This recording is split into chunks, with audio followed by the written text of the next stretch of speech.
Ang walang kapantay na martial god, unang yugto. Kabanata 1446, Pagpupulong sa Ahsoka. Pagkaalis ng lahat, naging kalmado muli ang mga pangyayari.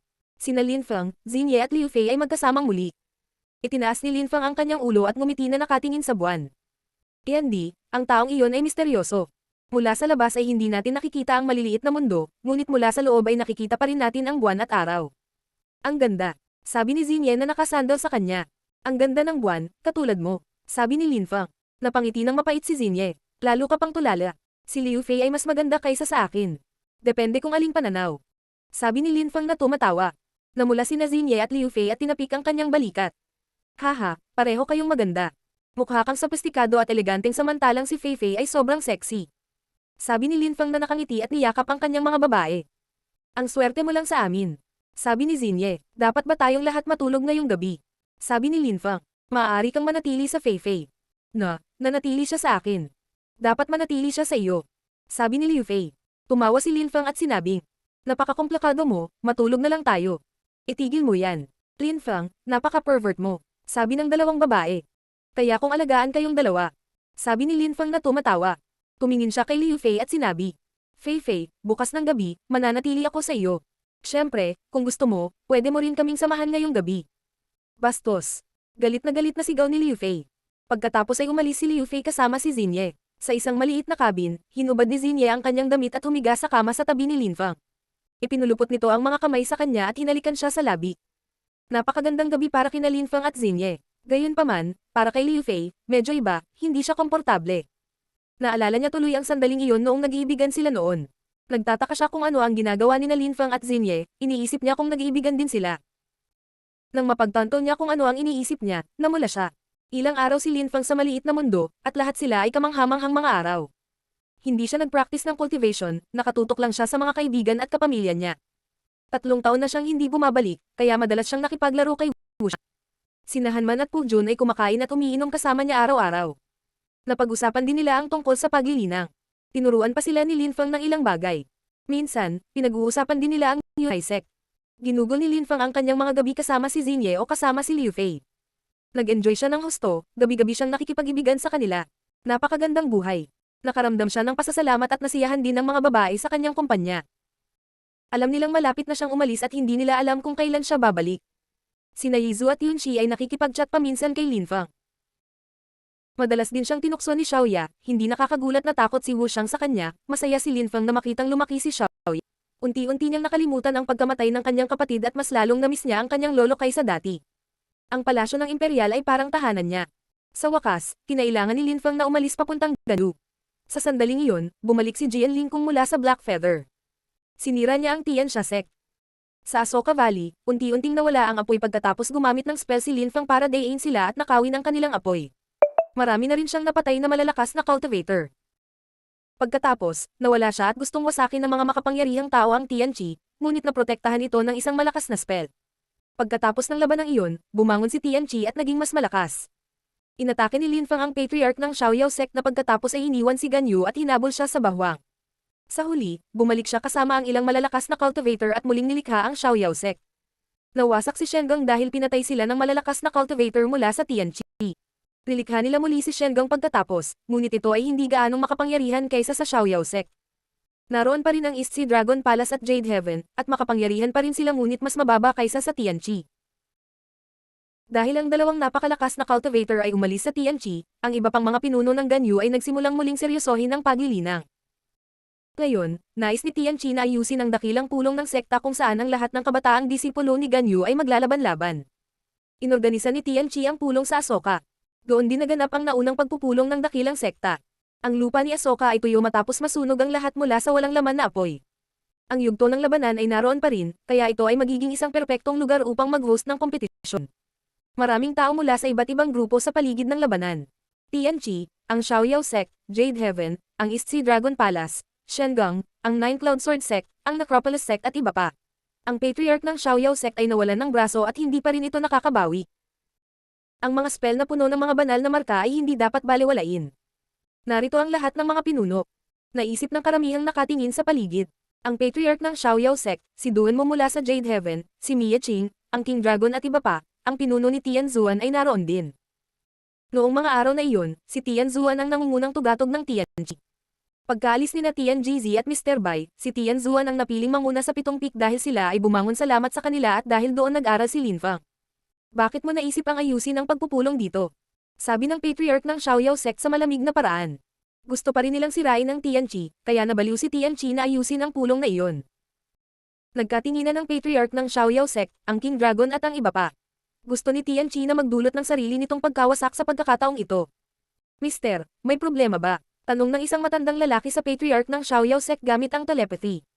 Mayroong isa lamang walang kwentang cultivator ng ikapitong layer ng Zunchi dito, magkakaroon tayo ng kontrol sa Ganyu sa pagkakataong ito. Sabi ng matanda. Siya ay isang malakas na cultivator mula sa makajos na Xiaoyao sect, isa sa mga mas makapangyarihang grupo mula sa lalawigan ng Bahwang. Gusto niyang tulungan ang Xiaoyao sect na maging pinuno ng Ganyu. Maghintay lang, huwag maiinip. Sabi ng pinuno ng Tianzuan kay Jian Lingxiao. Ang Xiaoyao sect ay may mga cultivator sa tuktok ng Zunchi layer, 3 sa kanila, at isa sa kanila ay nakalusot sa ikawalong Zunchi layer. Maghintay lang hanggang sa dumating ang ating young master. Sabi ni Jian Lingxiao gamit ang telepathy. Ang makajos na Xiaoyao sect ay tumutulong, kung hindi, ang Xiaoyao sect ay hindi maaaring magkaroon ng mga cultivator sa tuktok ng layer ng Zunchi. Ang walang kapantay na martial god, unang yugto. Kabanata 1447, simula ng massacre. Kumunat ang noo ng pinuno ng Tianzuan. 3 cultivator sa tuktok ng layer ng Zunchi ang nasa gilid ng Xiaoyao sect. Hindi pa siya nakakita ng ganoon kalakas na cultivator sa kanyang buhay. Nag-aalala siya kung paano niya lalabanan ang mga ito. Magsimula na tayo. Sabi ng isang tao sa sandaling iyon. Tumingon ang pinuno ng Tianzuan at nakita ang isang tao sa gitna ng grupo mula kay Tianchi. Si Lin Fang iyon. Tumanggo si Lin Fang at tumingin sa paligid. Tingnan natin kung sino ang pinakamalakas na batang cultivator ng Ganyu. Ang mga gustong sumubok ay kailangang umakyat sa yugto ng labanan. Malamig na umungol ang patriarch ng Xiaoyao sect. Agad namang tumakbo ang isang binata sa likuran niya patungo sa battle stage at tumalon doon. Nakapasok na siya sa ika-6 na layer ng Tianchi, kaya medyo malakas na siya sa Ganyu. Nagulat ang patriarch ng Xiaoyao sect at tumingin sa mga cultivator mula kay Tianzuan.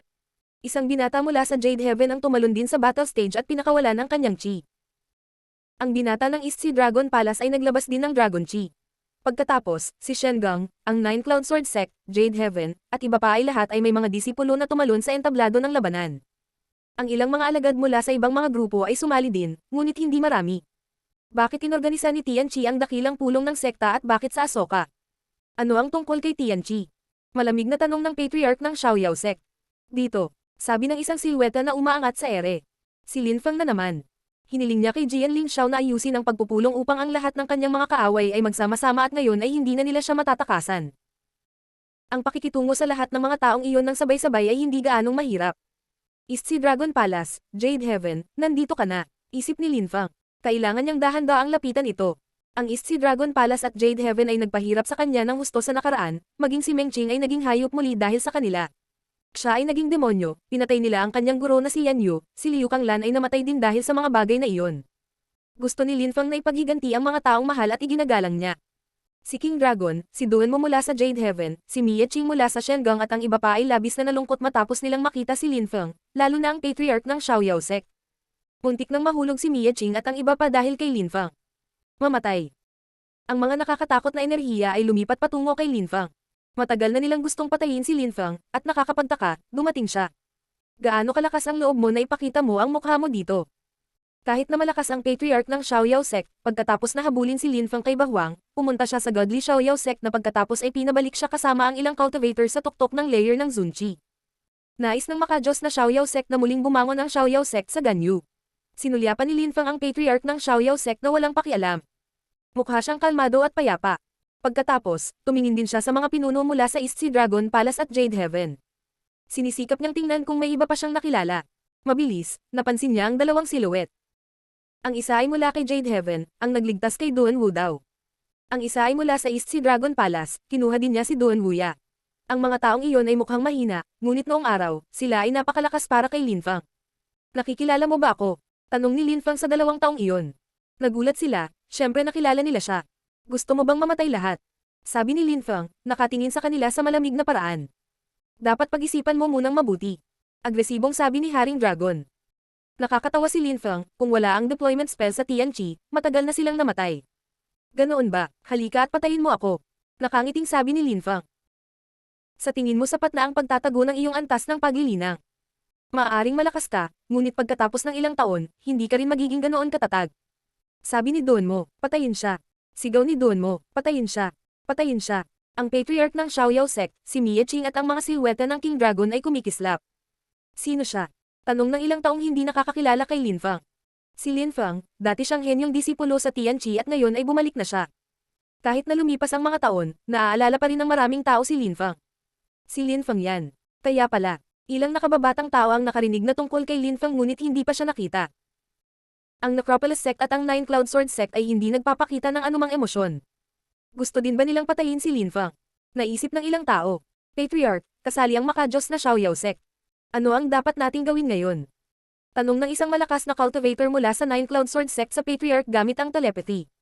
Kumislap ang mga mata ng Patriarch, pagkatapos ay tumingin siya kay Lin Feng at sinabing, "I-lacerate mo siya." Makalipas ang maikling panahon, sumama na sila sa iba. Maaaring may mahalagang kayamanan si Lin Feng. Kung tumulong silang patayin siya, makakakuha sila ng bahagi ng kanyang mga kayamanan. Pagkatapos, maaari nilang hayaan ang Xiaoyao sect na makipag-ugnayan kay Tianqi. Kung pareho silang nakaranas ng matinding pagkatalo, mas okay na sa kanila iyon. Iyon ang iniisip ng Patriarch ng Nine Cloud Sword sect. Dapat hindi ka na bumalik. Ang Patriarch ng Necropolis sect ay nakapagpas siya na rin. Alam niya na gustong patayin ng lahat si Lin Feng, na lumaban din sa Tianqi. Tumingin si Lin Feng sa mga Patriarch ng Nine Cloud Sword sect at Necropolis sect, pagkatapos ay ngumiti siya ng walang pakialam at sinabi, "Ang iyong desisyon ay hindi ang pinakamahusay sa tingin ko." Sa sandaling iyon, milyon-milyong mga thread ng chi ang lumipat patungo kay Lin Feng. Maging ang mga patriarka ng pinakamahinang sekta ay nakikilahok. "Halika, kayong lahat," sabi ni Lin Feng na lumingon. Tiningnan din niya ang mga disipulo sa entablado ng labanan, isang grupo ng mga insekto kumpara kay Lin Feng. Boom! Mamatay. Lahat ng mga alagad sa entablado ng labanan ay nagpasya din na sumalakay. "Mamatay," sabi ni Lin Feng. Inilabas niya ang isang nakakatakot na kamatayan na si Chi at ang lahat ng mga cultivator na umaatake kay Lin Feng ay biglang tumigil. Naging kulay abo ang kanilang chi at mukhang desperado na sila. Boom! Isang silweta ang gumuho, at pagkatapos ay isa pa. Karamihan sa kanila ay namatay. Ang kanilang sigla ay walang halaga kumpara sa death chi ni Lin Feng. Mahina.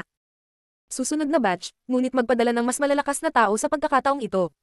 Sabi ni Lin Feng na nakatingin sa mga tao. Maaaring magsimula ang massacre. Ang walang kapantay na martial god, unang yugto. Kabanata 1448, sino ang hindi mamamatay? Mahina. Ang mga tao mangha. Tiningnan nila ang lahat ng mga bangkay at nagsimulang tumibok ang kanilang mga puso. Napatay niya ang isang grupo ng mga tao sa isang kisap mata. Abstruse energy, ito ay isang bihirang uri, death abstruse energy. Naisip ng ilang Zun cultivator. Naunawaan nila na si Lin Feng ay gumagamit ng abstruse energies, ngunit ang ganoong uri ng abstruse na enerhiya ay hindi kapani-paniwalang bihira. Sumpa lakas. Naisip ng matandang katabi ng Patriarch ng Xiaoyao sect. Lalo siyang kinilabutan. Nakapagtataka, alam ng binatang iyon ang lakas ng pagmumura. Sa kasamaang palad, hindi alam ng matanda na naroon si Lin Feng, kung hindi, hindi siya darating. Paano ang mga patriarka? Lahat ba kayo ay duwag at mahina? Sabi ni Lin Feng na sumulyap sa mga patriarka. Pagkatapos, binitawan nilang lahat si Chi sa kanya. Sa pagkakataong ito, umaatake ang mga Zun cultivator. Sila ay mga cultivator lamang ng ikalawa o ikatlong layer ng Zun Chi bagaman. "Mamamatay ka," sigaw ng isang malakas na cultivator mula sa East Sea Dragon Palace. Ang kanyang kamay ay naging golden claws na gumagalaw para sa viscera ni Lin Feng. Hindi na muling gumalaw si Lin Feng. Ilang metal na tugtog ang tumunog, at ang mga damit ni Lin Feng ay napunit, ngunit ang mga kuko ay hindi nakaapekto sa kanya. Nakasimangot ang cultivator na iyon. Ipinagpatuloy niya ang pagbomba sa katawan ni Lin Feng, ngunit ang kanyang gininto ang abstruse na enerhiya ay hindi gumana kay Lin Feng. Maaaring sirain ang pag-ataking iyon ng isang bundok, ngunit hindi man lang sila nag-iwan ng paper cut kay Lin Feng. Paano ito posible? Naisip niya. Sa wakas, pinalibutan siya ng ilang fire energies. Pagkatapos, siya ay nagbigay ng isang kakilakilabot na tili at siya ay nasunog hanggang sa mamatay. Ang mga cultivator ng East Sea Dragon Palace ay basura lahat. Sabi ni Lin Feng, na sinulyapan ang Patriarch ng East Sea Dragon Palace. Pagkatapos, tumingin siya sa iba pang mga Zun cultivator na nasa katanghaliang gulang na mga lalaki. Ang pinakamalakas sa mga ito ay isang cultivator ng ikatlong layer ng Zun Chi. "Ano ang tinitignan mo? Bakit hindi ka umatake?" Medyo mahinahon na sabi ni Feng. Ang mga taong iyon ay nagpakawala ng kanilang espiritu at sabay-sabay na umatake. Sa sandaling iyon, gamulong si Chi sa mga alon patungo kay Lin Feng, binaluktot ang espasyo sa paligid niya. "Life drain." Sabi ni Lin Feng, nagpakawala ng mas maraming death chi. Gaano man kalakas ang kanilang espiritu, ang mga enerhiya ng kamatayan ni Lin Feng ay nakakatakot. Sabay-sabay na huminto sa paggalaw ang mga iyon at bumagsak.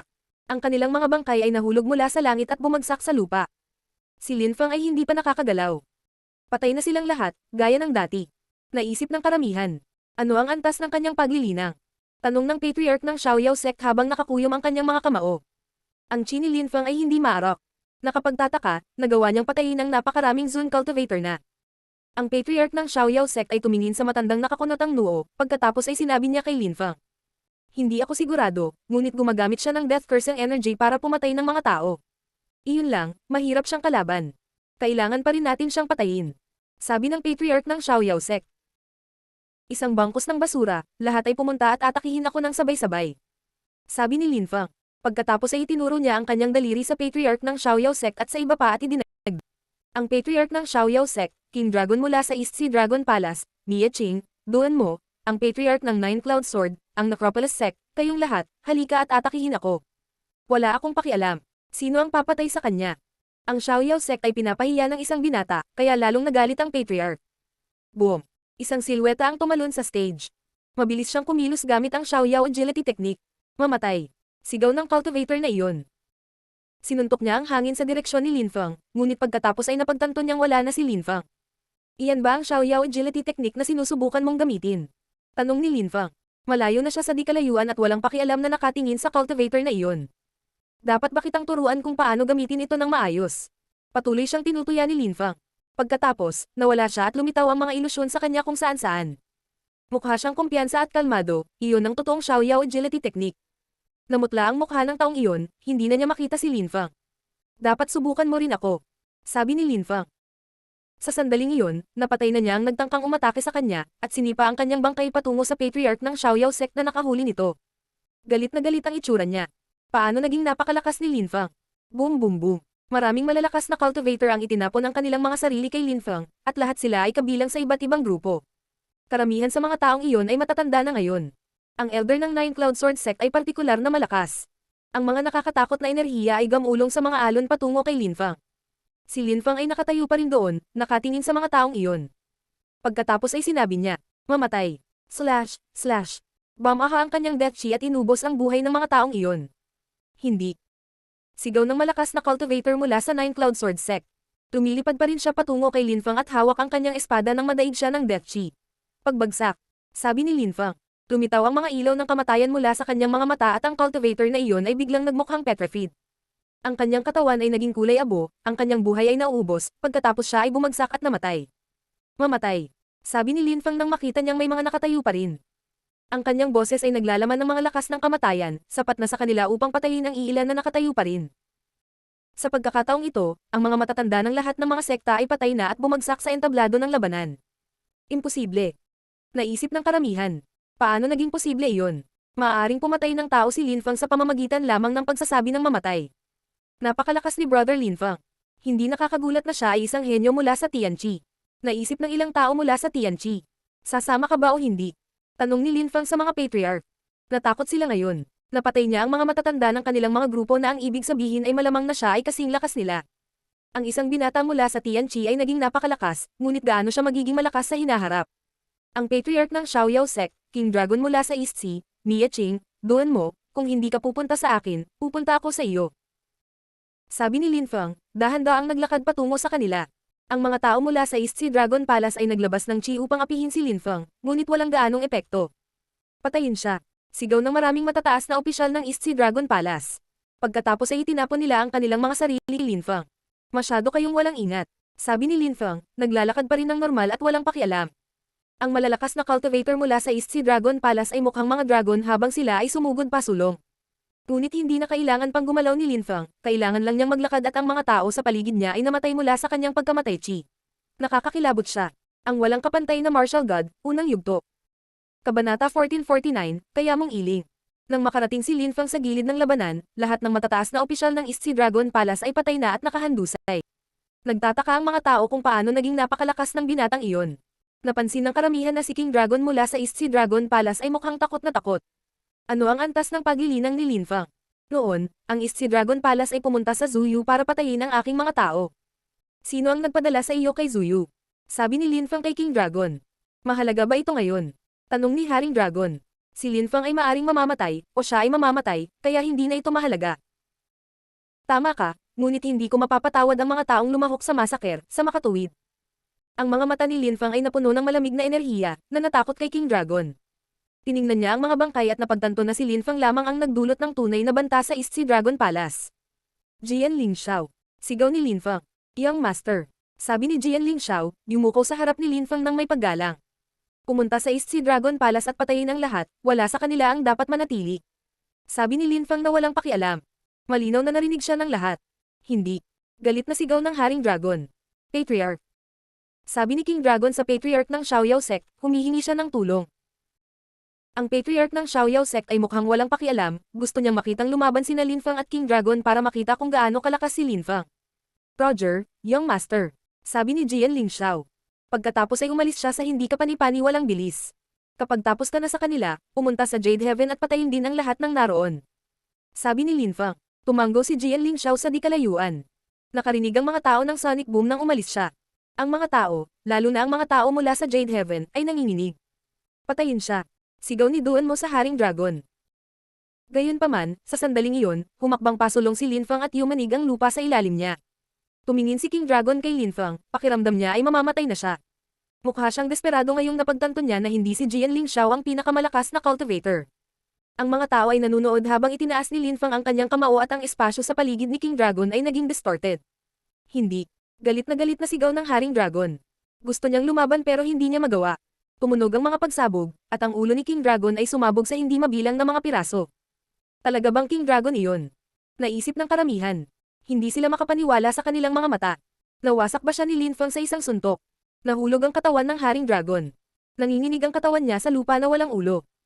Ito ay isang ilusyon. Imposible yan. Maraming tao ang pumikit at muling nagmulat, at hindi pa rin sila makapaniwala. Ang mga tao ni Tianqi ay namangha din, sila ay nanginginig. Pinasabog ni Lin Fang ang ulo ng King Dragon sa isang suntok. Gaano siya kalakas? Si Lin Fang ay naging napakalakas. Akala ng maraming tao. Napakalakas ba ng King Dragon? Hindi siya nakatiis kahit isang atake. Sino ang dapat kong patayin ngayon? Sabi ni Lin Fang na nakangiti kay Duan Mo. Gulat na gulat si Duan Mo. Nawala si Lin Fang at muling nagpakita sa harap ng cultivator ng East Sea Dragon Palace na pumatay ng mga tao sa Zuyu noong nakaraan. Pagkatapos ay hinawakan niya ang lalaki sa leeg at itinaas ito sa ere. Dapat mong malaman na kung ang East Sea Dragon Palace ay mapapawi sa mapa ngayon, ito ay dahil sa iyo. Sabi ni Lin Fang, malamig na nakatitig sa kanyang mga mata. Si Lin Fang ay naglalabas ng maliliit na mga hibla ng kamatayan na si Chi na nag-uubos ng kanyang buhay. Pagkatapos, itinapon ni Lin Fang ang cultivator na iyon ng mataas sa ere, bumangon at naglabas ng espadang Chi. Galit na galit siyang sumigaw. Mamatay, mamatay. Sumipol si Sword Chi, at ang katawan ng taong iyon ay biglang nakalawit mula sa dulo ng espada ni Lin Fang, patay. Tumingon si Lin Fang at tumingin sa mga tao mula sa East Sea Dragon Palace. Ang kanyang Sword Chi ay sumipol pa, mamatay. Galit na sigaw ni Lin Fang. Pagkatapos, isang mahinang putok patungo sa kanila at ang kakilakilabot na hiyawan ay humagulgot. Namatay silang lahat. Pagkatapos nilang patayin, tumingin siya sa mga tao ni Jade Heaven. Tumingin sila pabalik kay Lin Fang, pinapanood siyang bumaba mula sa langit at lumapag sa harap nila. Nanginginig ang mga tao ni Jade Heaven, takot na takot sila. Paano mo gustong mamatay? Tanong ni Lin Fang sa taong lumahok sa massacre kay Zuyu. Parang walang pakialam si Lin Fang sa sandaling iyon. Natakot ang taong iyon habang sinabi niya. Kung mamatay ako, patatawarin mo ba si Jade Heaven? Mamamatay ka pa rin, sa tingin mo ba maaari kang magpataw ng mga kondisyon? Sabi ni Lin Fang, nakangiti sa malamig na paraan.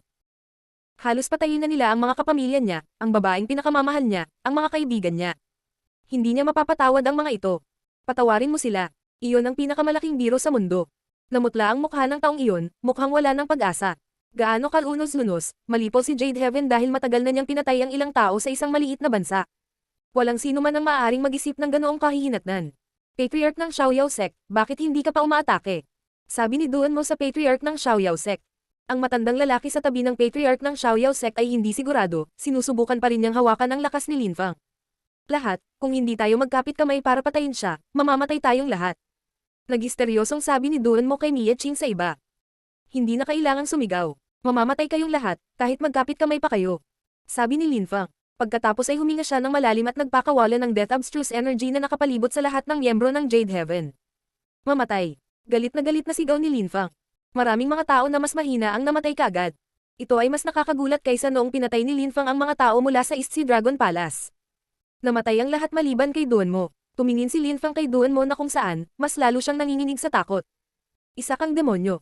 Huwag gawin ito. Sigaw ni Duan Mo na pinakawalan ng chi. Gusto niyang patayin si Lin Feng ngunit mukhang kalmado at matahimik si Lin Feng habang sinasabi niya. Mamatay. Kumislap ang silhouette ni Lin Feng. Beiming at Leimang, pinatay mo si Shengang, lahat ng ito ay nasa iyong mga kamay. Naisip ni Mia Qing nang malaman niyang mamamatay na siya. Bakit nila hinayaan si Beiming na ayusin ang Great Competition ng Zuyu noon? Ang walang kapantay na martial god, unang yugto. Kabanata 1450, tapos na. Iyon ang ikatlong grupo. Naisip ng karamihan nang makita nila ang bangkay ni Mia Qing sa lupa. Halos maparalisa sila. Si Lin Feng, nag-iisa, ay sumire sa tatlong nakakatakot na grupo mula kay Ganyu, ang East Sea Dragon Palace, Jade Heaven at Shengang. Sinuntok niya ang Haring Dragon hanggang sa mamatay at pinatay si Duan Mo at Mia Qing sa Death Chi. Madali niyang pinatay ang mga ito, nag-iisa. Sinong mag-aakala? Tiningnan ni Lin Feng ang mga tao mula sa Xiaoyao sect, sinulyapan ng matanda, ang mga cultivator ng puno na nasa tuktok ng layer ng Zunqi, at ang dalawang cultivator ng ikapito at ikawalong layer ng Zunqi. Gusto mo bang makita ang aking cultivation level? Sabi ni Lin Feng sa matatandang lalaki. Tumawa siya at sinabi, ipapakita ko sa iyo. Ika-6 na layer ng Zunqi. Nakita ng malalakas na cultivator ang cultivation level ni Lin Feng. Ika-6 na layer ng Zunqi.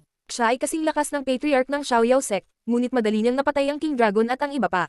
Nangangahulugan ito na nagawang patayin ni Lin Feng ang mga cultivator sa tuktok ng layer ng Zunqi. Napaka-confident mo pero alam mo ba kung sino kami? Sabi ng patriarch ng Xiaoyao sect na malamig na nakangiti. Ang tinutukoy niya ay ang makajos na Xiaoyao sect. Walang sinabi si Lin Feng. Tumingin siya sa patriarch ng Xiaoyao sect habang iniisip na siya ay nakakaawa at miserable. Ang mga taong iyon ay mula sa makajos na Xiaoyao sect, mula sa Bahwang. Sila ay hindi kapani-paniwalang mga cultivator. Ang pinakamalakas ay nakalusot sa ikawalong layer ng Zunqi kahit na SB ng patriarch ng Xiaoyao sect na nakaturo sa mga taong iyon. Ang makajos na Xiaoyao sect ay nagmamay-ari ng Xiaoyao sect. Kaya pala hindi sila natatakot. Siguro kung may magagawa si Lin Feng, malamang na siya ay makatakas. Naisip ng karamihan. Ang patriarch ng Xiaoyao sect ay nakangiti sa isang maningning na paraan. Sigurado siyang walang magagawa si Lin Feng sa kanila. Tumingin si Lin Feng sa patriarch ng Xiaoyao sect na para bang nakatingin siya sa isang buffon. Yung mapanuksong sabi ni Lin Feng. Ang patriarch ng Xiaoyao sect ay natulala. Sabi ng matandang nasa gilid niya, umalis ka na. Dapat alam mo kung kailan ka titigil, at kung aalis ka, hindi ka na namin hahamunin pa. Walang pakialam na sabi ng matanda. Hindi siya ganoon ki-confident. Kung sigurado siyang mapapatay niya si Lin Feng, aatake na sana siya. Ayokong umalis. Hamunin mo ako, pwede ba? Mapanuksong sabi ni Lin Feng. Ang mga taong iyon ay kitawa-tawa. Mukhang naiinis ang matanda pagkatapos niyang marinig si Lin Feng. Malakas ka ngunit hindi ka maaaring makipagkompetensya sa isang maimpluwensyang grupo ng imperial. Nakakatawa ka, nakapatay na ako ng ilang anak ng mga emperador, ngunit malamang na matanda ka na para maintindihan ang sinasabi ko. Sabi ni Lin Feng habang pinakawalan ng Death Chi. Nanginginig ang matanda. Pinatay ang mga anak ng emperador. At ilan sa kanila. Boom. Humakbang si Lin Feng at agad na napalibutan ang mga taong iyon ng Death Chi. Ito ay isang hola ng kamatayan Chi. Dahil sumali ka, mamamatay ka rin. Sabi ni Lin Feng sa cultivator ng ikawalong layer ng Zunqi, na naging kulay abo sa kanya mula sa death energies.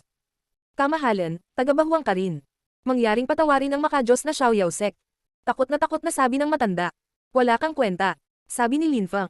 Mamatay. Pagkatapos, ang mga mata ng mga taong iyon ay naging kulay abo habang ang kanilang mga buhay ay nauubos. Ang patriarch ng Xiaoyao sect ay mukhang natulala nang maramdaman niya kung gaano kabilis na ubos ang kanyang buhay. Kahit na ang mga cultivator sa tuktok ng layer ng Zunqi ay hindi napigilan si Lin Feng. Patayin siya. Sigaw ng cultivator ng ikawalong layer ng Zunqi, tumataas sa hangin at lumundag patungo kay Lin Feng. Slash. Isang nakasisilaw na espada ang gumuhit sa kalangitan. Pagkatapos ay yumanig ang lupa habang ang cultivator ng ikawalong layer ng Zunqi ay nahati sa dalawa at namatay kaagad. Ang cultivator ng ikawalong layer ng Zunqi ay hindi nakatiis kahit isang pag-atake. Ang dalawa pang cultivator ng ikapitong sapi ng Zunqi ay naging mapatla. Nagmumukha na silang kulay abo at wala ng pag-asa. Napatay ang kaibigan nila sa isang pag-atake. Mamatay kayong lahat. Sabi ni Lin Feng habang pinakawalan ng kamatayan at nagmumura ng lakas. Ang patriarch ng Xiaoyao sect ay nanlilisik na nakatingin kay Lin Feng. Ang buhay ng mga tao ay pinatuyo at huli na. Ang patriarch ng Xiaoyao sect ay namamatay din. Katulad ng iba, bumagsak siya. Ang mga huling namatay ay ang mga cultivator sa tuktok ng layer ng Zunqi. Napatay silang lahat ni Lin Feng sa isang welga. Nang lumingon si Lin Feng at tumingin sa mga miyembro ng Necropolis sect at ng Nine Cloud Sword sect, natutuwa siyang makita na sila ay mukhang takot na takot. Inakala ng kanilang mga patriarka na mas matalinong sundin ang masa, ngunit ngayon ay kailangan nilang pagdusahan ang mga kahihinatnan. Sa maikling panahon, naisip ng dalawang patriarka, hindi sila makapaniwala. Ang isang cultivator ng layer ng Tianqi ay naging napakalakas sa maikling panahon. Bumangon si Lin Fang sa hangin, nakatingin sa kanilang lahat. Pakakawalan mo ba kami? Tanong ng Patriarch ng Necropolis Sect. Nakapasok na siya sa ika-6 na layer ng Zunchi, kaya siya ay itinuturing na isang kamanghamanghang cultivator sa Ganyu. Gusto mo akong patayin kanina? Paano naman ngayon? Sabi ni Lin Fang sa kalmado at tahimik na paraan. Ang mundo ng paglilinang ay malupit. Ang dalawang patriarka ay mukhang desperado. Nakapili na sila at ngayon ay pagsisisihan nila ito. Patayin ang iyong sarili. Sabi ni Lin Fang na walang pakialam. Ang 2 taong iyon ay mga insekto bago siya, kaya wala siyang pakialam sa mga ito. Malungkot nang umiti ang Patriarch ng Necropolis Sect at pinakawalan ang demonyong si Chi. Itinaas niya ang kanyang 2 kamay at sinabi. Ako ay isang masamang Patriarch, Lin Fang, nakikiusap ako sa iyo, ang pagpapalaki sa aking mga disipulo ay hindi madali, mangyaring maging maawin. Sabi ng Patriarch. Nayanig ang lupa at pagkatapos ay sumabog ang kanyang katawan. Matapos panoorin ng Patriarch ng Nine Cloud Sword Sect ang Patriarch ng Necropolis Sect nang umiti at magpakamatay, parang gusto niyang umiyak. Bumangon siya sa hangin, naglabas ng sword chi at nagpakamatay din. Nilipol ni Lin Fang ang napakaraming grupo. Tumingin si Lin Fang sa 2 patriarka, napakalungkot. Gayunpaman, sila ay nagdala ng kanilang sariling pagkawasak, kaya maaari lamang nilang sisihin ang kanilang sarili. Iyon ang mundo ng paglilinang. Sinulyapan ni Lin Fang ang mga disipulo mula sa Necropolis Sect at ang Nine Cloud Sword Sect. Gayunpaman, dahan-dahang lumingon si Lin Fang at tumingin sa mga tao mula sa Tianqi. Maaari kang magpasya kung paano mo haharapin ang mga gawain ni Ganyu. Kung ang mga tao mula sa makajos na Xiaoyao Sect ay dumating upang ipaghiganti ang kanilang mga tao, sabihin sa kanila na dapat silang pumunta sa Tiantai upang harapin muna si Lin Fang. Maiintindihan nila. Pagkatapos ay kumaway si Lin Fang at pagkatapos ay nagsabi. Mga tito, mga kapatid, aalis na ako. Hanggang sa muli. Pagkatapos, lumitaw ang isang dambuhalang espada, at tumalon si Lin Fang dito. Nakarinig ng sonic boom ang karamihan at pagkatapos ay nawala si Lin Fang.